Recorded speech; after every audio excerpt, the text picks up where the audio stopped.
know someone that has dyslexia and struggles to read or write, then the process of typing out an email or text message for them can be extremely difficult and time-consuming.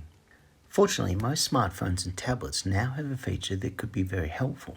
It's called speech-to-text or dictation, and it types out what you speak rather than you having to type it in.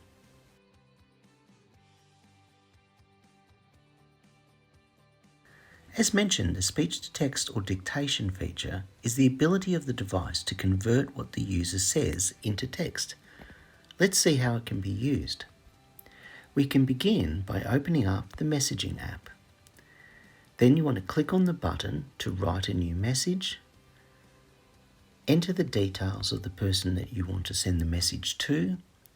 And when the keyboard appears, look for the microphone icon next to the keyboard and click on that. If it's the first time that you're using this feature, a pop-up question will appear asking you whether you want to enable dictation.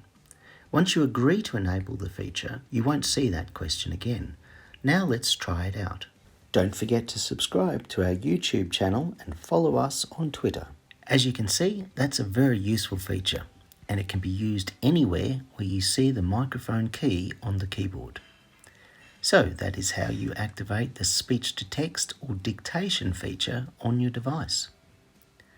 And for more accessibility features, don't forget to click on the notification bell so you'll be notified when we upload a new video.